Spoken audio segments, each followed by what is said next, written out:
মুখ এবং গলার রিজিয়নে যে ক্যান্সারগুলো হয় মোটামুটি এইটাকে বলা হয় হেড অ্যান্ড নেক ক্যান্সার। পান, জর্দা, আলুপাতা, গুল এবং সুপারি এটার কারণেই আসলে একটা সিকুয়েলি হিসেবে হয়ে থাকে। কোন বয়সের মানুষেরা সাধারণত হেড অ্যান্ড নেক ক্যান্সারে বেশি আক্রান্ত হন? 50 বা তার বেশি বছর বয়সী মানুষদের মাঝেই এই প্রবণতাটা বেশি থাকে। কোন কোন লক্ষণগুলো দেখলে বোঝা যেতে পারে যে হেড অ্যান্ড নেক ক্যান্সারে আক্রান্ত হচ্ছেন? হঠাৎ করে আপনার গলার স্বর দেবে গেছে বা স্বর পরিবর্তন হয়ে গেছে, এটা হলে আপনি অবশ্যই পরীক্ষা করবেন। ক্যান্সার ধরা পড়লে প্রথম ধাপে চিকিৎসাগুলো কি? ক্যান্সার ধরা পড়ার পরে আমাদের প্রথম কাজ হয় স্টেজিং ইভ্যালুয়েশন। প্রাথমিক পর্যায়ে যদি ধরা পড়ে তাহলে সেই ক্ষেত্রে রোগীর সুস্থ হওয়ার সম্ভাবনা কতটা? More than 90%।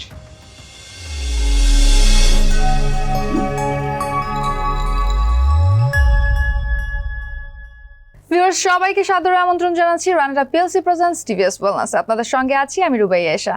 প্রতি পর্বের মতো এ পর্বেও আলোচনা করব একটি বিশেষ বিষয়ে। আজ আলোচনার বিষয় হেড অ্যান্ড নেক ক্যান্সার। এ বিষয়ে আলোচনার জন্য আমাদের সাথে স্টুডিওতে উপস্থিত আছেন cancer specialist doctor Mohammad Tousifur Rahman. Sir, কেমন আছেন? হ্যাঁ, আছি আলহামদুলিল্লাহ, ভালো। আপনি কেমন আছেন? আমি খুবই ভালো আছি।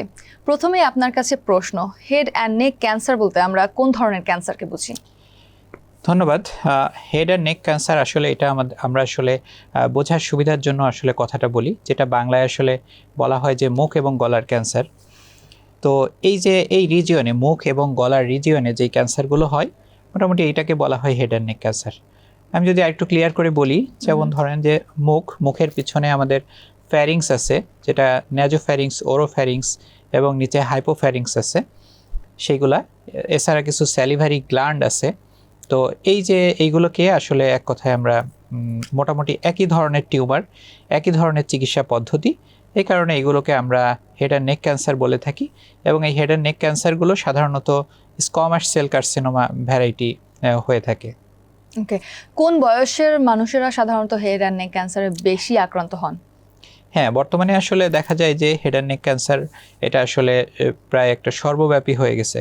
তবে আমরা দেখি যে 50 বা তার বেশি বছর বয়সী মানুষদের মাঝেই এই প্রবণতাটা বেশি থাকে। এবং এটা সাধারণত দেখা যায় যে mail predominant, mail is to female, মানে 1.5:1 এরকম একটি রেশিওতে থাকে। তো বর্তমান সময়ে আমরা দেখতেছি যে অনেক আর্লি এজে দেখা যাচ্ছে যে আমার দেখা মতে 17 বছরের বাচ্চারও, 15 বছরের বাচ্চারও এই ল্যারিংসে কিন্তু ক্যান্সার হয়েছে তার। তো এখন তবে বেশিরভাগ মানুষই দেখা যায় যে একটু এজেড পেশেন্ট যারা তাদের মধ্যে প্রবণতাটা বেশি। জানতে চাইবো, তামাক, জর্দা, পান, গুল এগুলো হেড অ্যান্ড নেক ক্যান্সারের জন্য কতটা ঝুঁকি বাড়ায়? হ্যাঁ, ধন্যবাদ। হেড অ্যান্ড নেক ক্যান্সারের মধ্যে সবচেয়ে বেশি যেটা হয় সেটা হচ্ছে oral cavity cancer. Lip and oral cavity আমরা একসাথে কথাটা বলি। তো এই ওরাল ক্যাভিটি ক্যান্সারটা দেখা যায় যে এর পজিটিভ এজেন্ট হিসেবেই আমরা বলতে পারি যে পান, জর্দা, আলুপাতা, গুল এইসব এবং সুপারি, এই তামাক এবং তামাক জাতীয় যে জিনিসগুলো রয়েছে এইটার কারণেই একটা সিকুয়েলি হিসেবে হয়ে থাকে। তো এছাড়াও অন্য যেই রিজনগুলো রয়েছে, অন্য যেই হেড নেক ক্যান্সারগুলো রয়েছে সেইগুলোতেও মোটামুটি এই তামাক এবং তামাকজাত জিনিসগুলা, মানে smoking and tobacco in any form, তো এই জিনিসগুলো হেড অ্যান্ড নেক ক্যান্সারের ক্ষেত্রে একটা বড় রোল প্লে করে। অনেকেই সাধারণ সমস্যাগুলো অবহেলা করেন। এই ক্ষেত্রে কোন কোন লক্ষণগুলো দেখলে বোঝা যেতে পারে যে হেড অ্যান্ড নেক ক্যান্সারে আক্রান্ত হচ্ছেন বা হওয়ার সম্ভাবনা আছে? হ্যাঁ, ধন্যবাদ। আমি অল্প সময়ে অল্প কিছু সিমটম নিয়ে কথা বলবো। যেমন ধরুন, আপনি দীর্ঘদিন ধরে পান তামাক খেয়ে অভ্যস্ত, সুপারি খেয়ে অভ্যস্ত। আপনি দেখলেন যে আপনার মুখের ভিতরে একটি ঘা হয়েছে, বা যে কোনো কারণে আপনি দেখলেন ঘা হয়েছে, বা দাঁত দিয়ে আপনার রক্ত আসছে দীর্ঘদিন ধরে, তাহলে আপনি অবশ্যই দেরি না করে আপনি এটার একজন ডেন্টাল সার্জনকে দেখাবেন এবং পরীক্ষা নিরীক্ষা করবেন। এরপরে আপনি দেখলেন যে আপনার হঠাৎ করে আপনার গলার স্বর দেবে গেছে বা স্বর পরিবর্তন হয়ে গেছে, যেটাকে আমরা বলি হোয়ার্সনেস অফ ভয়েস। তো এটা হলে আপনি অবশ্যই পরীক্ষা করবেন। এরপরে আপনি আমরা অনেক সময় দেখি যে গলা ব্যথা, দীর্ঘমেয়াদী গলা ব্যথা, যাদের এই ধরনের দীর্ঘমেয়াদী গলা ব্যথার রোগ রয়েছে তাদের ক্ষেত্রে অবশ্যই সতর্ক হতে হবে এবং তাদেরও পরীক্ষা করতে হবে। এরপরে আসেন যে গলায় গোটা, যে এই যে কণ্ঠের আশেপাশে এবং গলার নিচের দিকে কোনো অংশে যদি কোনো গোটা হয়, তো সেই গোটাটা অবশ্যই ইভ্যালুয়েশন করতে হবে, এবং এটাও একটি সিমটম হতে পারে। খুব রেয়ার সিমটম এবং অ্যাডভান্স সিমটম যদি বলেন, তাহলে হয়তো আপনার কাশির সাথে রক্ত আসতে পারে, হয়তো আপনার শ্বাস প্রশ্বাসে কষ্ট হতে পারে। তো এই সমস্যাগুলো হচ্ছে রেয়ার সিমটম। এছাড়া যদি ছড়িয়ে যদি যায়, সেক্ষেত্রে আপনার যদি ফুসফুসে ছড়াই শ্বাসকষ্ট হতে পারে, লিভারে যদি ছড়াই তাহলে আপনার ক্ষুধা মন্দা হতে পারে, বমি ভাব হতে পারে, বমিও হতে পারে। ব্রেইনে ছড়ালে মাথা ব্যথা হতে পারে, বমি হতে পারে, খিঁচুনি হতে পারে। হাড়ে যদি ছড়াই তাহলে আপনার বোন পেইন হতে পারে, এমনকি বোন ফ্র্যাকচারও হতে পারে। তো এটাই আর কি। তো আমরা আর্লি ফিচারগুলো মনে রাখবো, এবং অবশ্যই কোনো সিমটম হলে আমরা স্পেশালাইজড একজন ডাক্তারের সাথে শরণাপন্ন হব। ওকে, আপনি এবার একটু যদি বলতেন যে ক্যান্সার স্পেশালিস্ট তো বাংলাদেশে বিভিন্ন হসপিটালে আছে, তবে কোন কোন হসপিটালগুলোতে গেলে স্পেশালি তাদের দেখা পাওয়া খুব ইজি, মানে সম্ভব? হ্যাঁ, ধন্যবাদ। আসলে কোন কোন হসপিটাল এটা আমি আসলে স্পেসিফিকভাবে বলতে পারবো না, তবে আপনি হেড অ্যান্ড নেক রিজিয়নের জন্য আপনি অবশ্যই একজন নাক কান গলা বিশেষজ্ঞ ডাক্তার, যেটাকে আমরা বলি ইএনটি স্পেশালিস্ট, তাকে দেখাতে পারেন প্রাথমিকভাবে। অথবা আপনি যদি মুখের ভিতরে কোনো সমস্যা হয়, তাহলে একজন ডেন্টাল সার্জনকে আপনি দেখাতে পারেন। তারা আপনার এটা মানে ক্যান্সারের লক্ষণ আছে কিনা বা ক্যান্সারের সম্ভাবনা আছে কিনা এই ব্যাপারটি তারা আপনাকে বলবে, এবং প্রয়োজনে নিশ্চিত করার জন্য তারা আপনাকে একটি বায়োপসি বা হিস্টোপ্যাথোলজি টেস্টও দিতে পারে, যার মাধ্যমে নিশ্চিত হলে তখন আপনি একজন ক্যান্সার বিশেষজ্ঞ ডাক্তারের শরণাপন্ন হতে পারেন। অথবা আপনি যদি অ্যাক্সেস করতে পারেন, আপনি প্রথমেই একজন ক্যান্সার বিশেষজ্ঞ ডাক্তারের শরণাপন্ন হতে পারেন যদি প্রয়োজন মনে করেন। সেক্ষেত্রে তো বিভাগীয় পর্যায়ের ডক্টররা রয়েছেন। হ্যাঁ, এটা তো আসলে আমাদের ইএনটি স্পেশালিস্ট যদি বলি, যে বাংলাদেশের সকল জেলা হসপিটালে কিন্তু জেলা সদর হাসপাতালে ইএনটি স্পেশালিস্ট আছে, এবং অ্যাবাভ বলতে medical college, tertiary level hospital, সব জায়গায় কিন্তু ইএনটি স্পেশালিস্ট আছে। ইভেন যেসব উপজেলা হসপিটাল, কিছু কিছু উপজেলা হসপিটালেও কিন্তু ইএনটি স্পেশালিস্ট রয়েছেন সরকারিভাবে। এবার একটু জানতে চাইবো, হিউম্যান প্যাপিলোমা ভাইরাস বা এইচপিভি কি আসলে হেড অ্যান্ড নেক ক্যান্সারের জন্য দায়ী? হ্যাঁ, ধন্যবাদ। দেখা যায় যে হিউম্যান প্যাপিলোমা ভাইরাস বর্তমানে, আমি যেটা বললাম যে বর্তমানে দেখা যাচ্ছে অনেক আর্লি এজেও মানুষের ক্ষেত্রে হেড অ্যান্ড নেক ক্যান্সার হচ্ছে। তো এই ক্যান্সারগুলোর জন্য মূলত আমরা যেটা মনে করি যে দায়ী হচ্ছে হিউম্যান প্যাপিলোমা ভাইরাস, এবং এই হিউম্যান প্যাপিলোমা ভাইরাসের মাধ্যমে বর্তমানে দেখা যায় যে আর্লি অনসেট যেই হেড নেক ক্যান্সার আছে তার প্রায় 30-40%ই হিউম্যান প্যাপিলোমা ভাইরাস দিয়ে ঘটিত। তো সেক্ষেত্রে আসলে হিউম্যান প্যাপিলোমা ভাইরাস দিয়ে যেই ক্যান্সারটি হয়, এটার আউটকামটা আসলে অন্যগুলোর তুলনায় ভালো হয়। অর্থাৎ এটা চিকিৎসার মাধ্যমে ভালো হওয়ার সম্ভাবনা কিন্তু অন্যগুলোর তুলনায় বেশি হয়। আপনি বলছিলেন কি কি কারণে হেড অ্যান্ড নেক ক্যান্সার হতে পারে, এবার একটু জানতে চাইবো কি কি পরীক্ষাগুলো করা প্রয়োজন হেড অ্যান্ড নেক ক্যান্সারের সম্ভাবনা থাকলে? আচ্ছা, ধন্যবাদ। হেড অ্যান্ড নেক ক্যান্সার আসলে আমরা যদি কোনো লক্ষণ যদি দেখি, মোটামুটি ধরেন যে যদি ওরাল ক্যাভিটিতে যদি কোনো লেশন থাকে, সেটা ঘা হোক, সেটা কোনো গোটা হোক, বা দীর্ঘমেয়াদী বা দাঁতের কোনো সমস্যা হোক, এটা প্রথম কাজ হচ্ছে ওরাল ক্যাভিটি এক্সামিনেশন করা, ফিজিক্যাল এক্সামিনেশনের মাধ্যমে একজন ডেন্টাল সার্জন তিনি কিন্তু এটা দেখে তিনি কিন্তু অনেক কিছু বুঝতে পারবেন। এরপরে গলার ভিতরে যদি কোনো ক্যান্সার কোনো সমস্যা আমাদের ইভ্যালুয়েশনের প্রয়োজন হয়, তাহলে আমরা ইনডাইরেক্ট ল্যারিঙ্গোস্কোপি মিরর, সেটা দিয়ে আইএল মিরর, এটা দিয়ে কিন্তু আমরা ফিজিক্যাল এক্সামিনেশন করেই কিন্তু অনেক সময় আমরা গলার ভিতরেও দেখতে পারি। তারপরে যেটা হলো যে এরপরে আপনার যদি সন্দেহজনক কিছু পাওয়া যায় বা আরও ভালো ইভ্যালুয়েশন করতে চাই, তাহলে FOL test, fibre optic laryngoscopy, এই টেস্টটা করার মাধ্যমে আমরা কিন্তু গলার ভিতরে কোনো সমস্যা আছে কিনা সেটা আমরা কিন্তু বুঝতে পারি। এই পরীক্ষাটা সাধারণত একজন ইএনটি স্পেশালিস্ট সাধারণত করে থাকেন। এরপরে আপনার যখন আমরা সন্দেহজনক কিছু যদি পাই, তাহলে আমরা ডাইরেক্ট ল্যারিঙ্গোস্কোপির মাধ্যমে আমরা সেখান থেকে বায়োপসি পরীক্ষার মাধ্যমে আমরা নিশ্চিত হই যে তার আসলে ক্যান্সার আছে কি নাই। ক্যান্সার নিশ্চিত হওয়ার পরে তারপরে আমরা এটা স্টেজিং ইভ্যালুয়েশনের প্রয়োজন হয় যে এটি কত দূর ছড়িয়েছে। সেক্ষেত্রে ওরাল ক্যাভিটির ক্ষেত্রে আমরা কন্ট্রাস্ট এমআরআইটাকে প্রিফার করি, এখানে সফট টিস্যু কোনো লেশন থাকলে ভালো বোঝা যায়। এরপরে যদি নেক রিজিয়নে যদি কোনো থাকে লেশন যদি থাকে, তাহলে সেটা কন্ট্রাস্ট সিটি স্ক্যানের মাধ্যমে ভালো বোঝা যায়। আপনি বলছিলেন কি কি পরীক্ষার প্রয়োজন হয়, এক্ষেত্রে আমি একটু জানতে চাইবো এই পরীক্ষাগুলোকে আনুমানিক একটা নির্দিষ্ট অ্যামাউন্ট তো বলা সম্ভব না, বাট আনুমানিক এত থেকে এত এই রেঞ্জের মধ্যে থাকতে পারে এই পরীক্ষাগুলোর খরচ, আপনি এটা যদি একটু বলতেন আচ্ছা, আমাদের দর্শকদের জন্য সুবিধা হতো। ধন্যবাদ। হ্যাঁ, আমাদের দর্শকদের জন্য উপকারী যেটা সেটাই তো আমাদের বলতে হবে। তো যেটা হলো যে পরীক্ষা তো বর্তমানে আসলে বাংলাদেশে যদি বলেন যে ইনক্লুডিং পেট সিটি থেকে শুরু করে মানে যত মলিকুলার টেস্ট সব ধরনের মানে কনফার্মেশনের জন্য যা যা পরীক্ষা দরকার বর্তমানে বাংলাদেশে কিন্তু আছে, সরকারি বেসরকারি সেক্টর মিলাই। কিন্তু আমার দেশের মানুষের আর্থিক অবস্থার কথা চিন্তা করে আমরা যদি বলি তাহলে আমরা স্টেজিং ইভ্যালুয়েশনের পরীক্ষাটা আমরা দেখা যায় যে অনেক সময় আমরা নেক আল্ট্রাসাউন্ড করতে পারি। নেক আল্ট্রাসাউন্ড করার মাধ্যমে আমরা এখানে কত দূর ছড়িয়েছে সেটা আমরা বুঝতে পারি, বুকের একটা এক্সরে করতে পারি, পেটের একটা আল্ট্রাসাউন্ড করতে পারি। তো খরচ যদি বলি যে প্রাথমিকভাবে তার স্টেজিং ইভ্যালুয়েশনের জন্য হয়তোবা তার এই 4-5টা পরীক্ষাই লাগতে পারে। একটা হচ্ছে আপনার FOL টেস্ট, একটা হচ্ছে নেক আল্ট্রাসাউন্ড, একটা চেস্ট এক্সরে, আর একটা হচ্ছে আল্ট্রাসাউন্ড অ্যাবডোমেন। তো এগুলো করতে 2-2.5 হাজার টাকার বেশি খরচ হওয়ার কথা না, এটা 1 নাম্বার কথা। আর 2 নাম্বার কথা হচ্ছে আরও কিছু ল্যাব ইনভেস্টিগেশন থাকে, সেগুলো আপনার হয়তো সরকারি জায়গায় যদি আপনি করেন তাহলে অনেকটা ফ্রিতেই করতে পারবেন। আমার মনে হয় যে টোটাল আপনি মানে ডায়াগনস্টিক কনফার্মেশনের পরে আপনার টোটাল 5,000 টাকার টেস্টও লাগবে না, আপনি যদি সরকারি সেক্টরে বা মানে আপনি যদি করতে চান পরীক্ষা আপনার আর্থিক ইয়ের উপর নির্ভর করে। এখন ক্যান্সার চিকিৎসার ক্ষেত্রে একটা বড় বিষয় হচ্ছে টাকা পয়সা। তো সেক্ষেত্রে আপনাকে প্রথমেই ডাক্তারের সাথে এই বিষয়ে আলোচনা করতে হবে যে আমার আর্থিক অবস্থা এই রকম, আমি পুরো চিকিৎসাটা কমপ্লিট করতে চাই।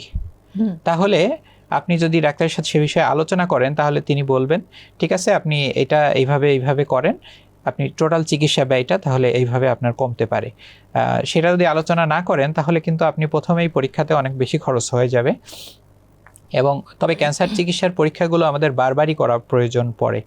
তো এই বারবারই করতে যে আসলে পরীক্ষা একটু বেশিই করা লাগে, কারণ আপনি ট্রিটমেন্ট যখন দিচ্ছি আমরা ট্রিটমেন্ট দেওয়ার পরে এটা ফলো আপ রেসপন্স কেমন হলো, ফলো আপ এইগুলো বারবার দেখার প্রয়োজন হয়। এবং কেমোথেরাপি দিলেও তার ফিটনেস আছে কিনা সেটা দেখার জন্য তার কিন্তু ব্লাড টেস্ট কিছু করার প্রয়োজন হয়। তো এজন্য পরীক্ষাগুলো বেশি বেশি করা লাগে। আপনার যদি আর্থিক সামর্থ্য না থাকে, কম থাকে, তাহলে সেটি আপনি ডাক্তারের সাথে শেয়ার করলে তিনি অবশ্যই আপনাকে বলবেন যে কী করলে আপনার জন্য মানে কস্ট ইফেক্টিভ হবে। ক্যান্সার ধরা পড়লে প্রথম ধাপে চিকিৎসাগুলো কি, সার্জারি, কেমোথেরাপি নাকি রেডিওথেরাপি? হ্যাঁ, ধন্যবাদ। আসলে ক্যান্সার ধরা পড়ার পরে আমাদের প্রথম কাজ হয় স্টেজিং ইভ্যালুয়েশন।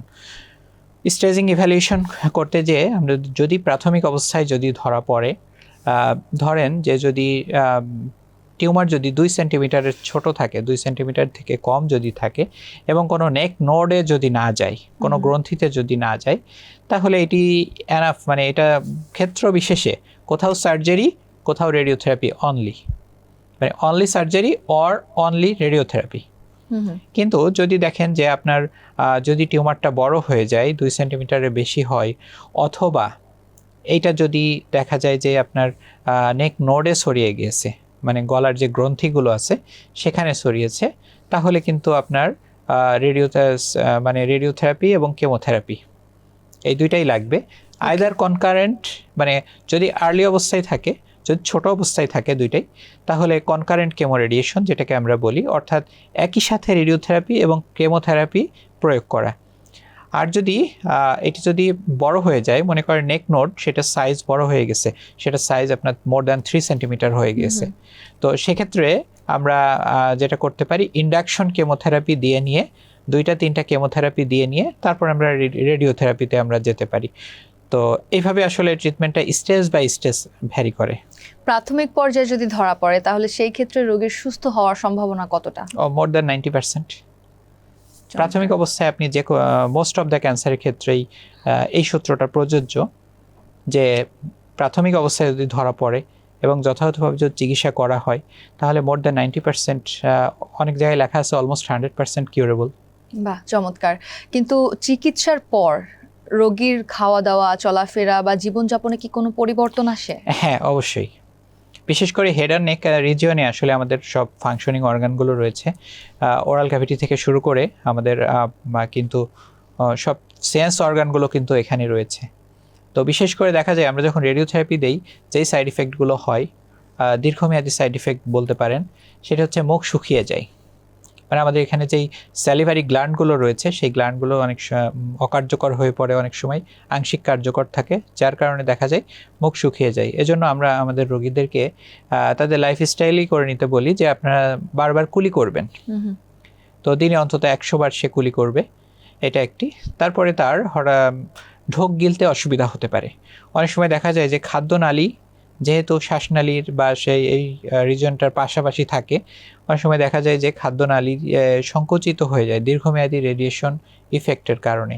তার কারণে তার অনেক সময় দেখা যাচ্ছে বোলাস ফুড নিতে সমস্যা হয়। লিকুইড বা সেমি সলিডের সমস্যা হয় না, একবারে যদি বড় গাল যদি খেতে যায় সেটা কিন্তু সে খেতে পারে না। সেক্ষেত্রে আমরা পরামর্শ দেই যে আপনি এক লোকমাকে আপনি 4 ভাগে ভাগ করবেন, তারপরে আপনি মানে 4 বারে ওইটা খাবেন। এইভাবে আমরা বলি, আস্তে আস্তে আপনি বোলাসটা বাড়াবেন। তো এইভাবে খেতে বলি। এরপরে দেখা যায় যে আমাদের যেই নেক রিজিয়নে যেই থাইরয়েড গ্ল্যান্ড রয়েছে, থাইরয়েড গ্রন্থি, এটা অনেক সময় রেডিওথেরাপি পাওয়ার কারণে থাইরয়েড গ্ল্যান্ডের ফাংশনটা কমে যায়, থাইরয়েড হরমোন প্রোডাকশনটা কমে যায়, যার কারণে আপনাকে দীর্ঘমেয়াদে থাইরয়েড হরমোন টেস্টও করতে হয় এবং দেখা যায় যে তার থাইরক্সিন সাপ্লিমেন্ট বা থাইরয়েড হরমোন সাপ্লিমেন্ট তাকে দীর্ঘকালীন তাকে এটা দেওয়া লাগতে পারে। মূলত এই 3-4টা সাইড ইফেক্টই তার মূলত বেশি দেখা যায়। এর বাইরে আরেকটি আমি বলতে পারি যেটাও খুব কমন, সেটা হচ্ছে ওরাল আলসার। মুখে অনেক সময় ঘা হয়ে যায় এবং রোগীরা বুঝতে পারে না, তারা কিন্তু হচ্ছে দীর্ঘমেয়াদী তারা তাদের নিয়মগুলো আমি বললাম যেটা, যে মুখ হয়ে বারবার কুলি করা, এটি একটা বড় নিয়ম, এটা তারা নিয়মিত পালন করে না। আবার আমরা এবং তাকে একই সাথে আমরা ব্রাশ ইউজ করতে আমরা নিষেধ করি এবং ব্রাশ ইউজ করতে বললেও আমরা কিন্তু তাকে বলি যে সফট ফাইবার যেগুলো সেটা ব্যবহার করবেন, কিন্তু অনেক সময় দেখা যায় সেটা হয় না, তার কারণে ঘাটাও দীর্ঘমেয়াদী রয়ে যায়। তো তাদের ক্ষেত্রে পরামর্শ যে আপনারা যতদিন ঘা থাকবে ততদিন ব্রাশ ব্যবহার করবেন না, আপনারা মাউথ ওয়াশ ব্যবহার করবেন এবং নিয়মিতভাবে আপনারা কুলি করবেন, শেখানো নিয়মগুলো ঠিকমতো মানবেন। তাহলে আপনারা এই লাইফস্টাইলের সাথে আপনারা যদি অ্যাডজাস্ট করে চলতে পারেন তাহলে আপনি ভালো থাকবেন। আমরা লক্ষ্য করেছি ইয়াং জেনারেশন মানে তরুণ প্রজন্মের মধ্যে এই হেড অ্যান্ড নেক ক্যান্সারের প্রকোপটা দিনে দিনে বাড়ছে, এই কারণটা কি? এর কারণ আসলে বলা মুশকিল, আর আসলে ওইভাবে রিসার্চও বাংলাদেশের প্রেক্ষাপটে আসলে করা সম্ভব হয়নি। তো এটা আসলে একটা বড় একটি কারণ আমি বললাম যে হিউম্যান প্যাপিলোমা ভাইরাস। তো এই হিউম্যান প্যাপিলোমা ভাইরাস এটার প্রতিরোধের জন্য হিউম্যান প্যাপিলোমা ভাইরাস ভ্যাকসিনেশন এটা কিন্তু মানে ওয়েস্টে দেওয়া হচ্ছে, আর আমাদের দেশে এখনও সেটা পাওয়া অ্যাভেলেবল না। তো হয়তো শীঘ্রই বা ভবিষ্যতে আমাদের দেশেও এটা। আমি হিউম্যান প্যাপিলোমা ভাইরাসকে আরো একটু বিস্তারিত জানতে চাচ্ছি যে হিউম্যান প্যাপিলোমা ভাইরাসটা আসলে কি, যদি আমাদের দর্শকদেরকে আরো একটু ভেঙে বোঝানো যায়। হিউম্যান প্যাপিলোমা ভাইরাস হচ্ছে এক ধরনের ভাইরাস যেটা আসলে মানে আমাদের আমাদের শরীরে ডিএনএর মধ্যে মিউটেশন ঘটিয়ে কোষের মানে অনিয়ন্ত্রিত বিভাজন সৃষ্টি করে। তো সেটা যখন আমাদের মানে সার্ভিক্সে যখন সেটা একটা স্ট্রেইন আছে, সেটি সার্ভিক্সে কাজ করে, যার কারণে সার্ভাইকাল ক্যান্সার হয় নারীদের, যেটা জরায়ু মুখ ক্যান্সার। এবং আবার আরেকটা আছে ওরাল রিজিয়নে থাকে এবং ফ্যারিঞ্জিয়াল রিজিয়নে থাকে, ওরোফ্যারিংসে থাকে। সেটার কারণে ওরোফ্যারিংসেও অনিয়ন্ত্রিত কোষ বিভাজন হতে পারে এবং সেখানেও টিউমার বা ক্যান্সার হতে পারে। এটারও কি লক্ষণ সেই আগে যেগুলো বলেছেন ওই লক্ষণগুলাই একই লক্ষণ? মানে হ্যাঁ, লক্ষণ তো একই। একটা জায়গায় যদি টিউমার বা গোটা হয় তাহলে সেই রিজিয়নে সেম লক্ষণগুলোই আসবে আর কি। হেড অ্যান্ড নেক ক্যান্সার প্রতিরোধে সমাজ, পরিবার এবং আমাদের সরকারের কি কি করণীয় আছে বলে আপনি মনে করেন? হ্যাঁ, ধন্যবাদ। হেড অ্যান্ড নেক আসলে প্রতিরোধ জিনিসটা আসলে নিজের থেকে আসতে হয়। প্রথমে আমি যেটা বললাম যে সবচেয়ে বেশি হেড অ্যান্ড নেক ক্যান্সার যেটি হয় সেটি কিন্তু টবাকের কারণে। সেটা কিন্তু পান, সুপারি, চুন, তারপরে আলো পাতা, গোল, টবাকো ড্রাইভড জিনিসপত্র দিয়ে হয়।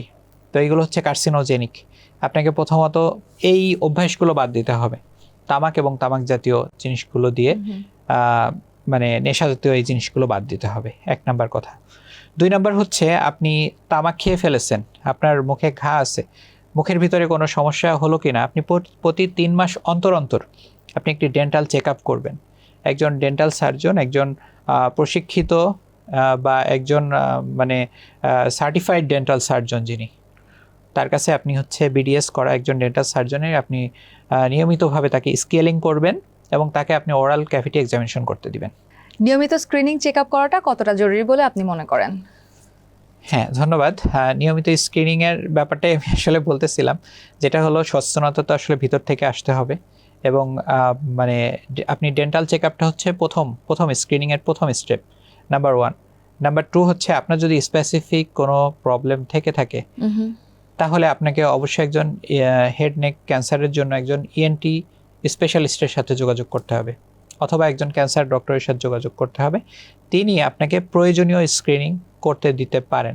যেহেতু এই রিজিয়নে আপনার ক্যান্সারগুলো লোকেশন ভেদে পরীক্ষাগুলো ভিন্ন ভিন্ন হয়।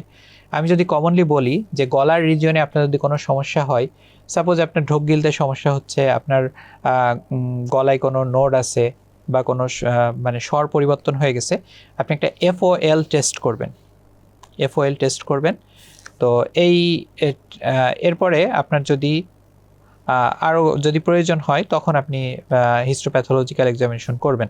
তো এটা হচ্ছে আপনার সচেতনতার জন্য, এবং যাদের সমস্যাগুলো রয়েছে তারা নিয়মিতভাবে এইগুলো করবেন।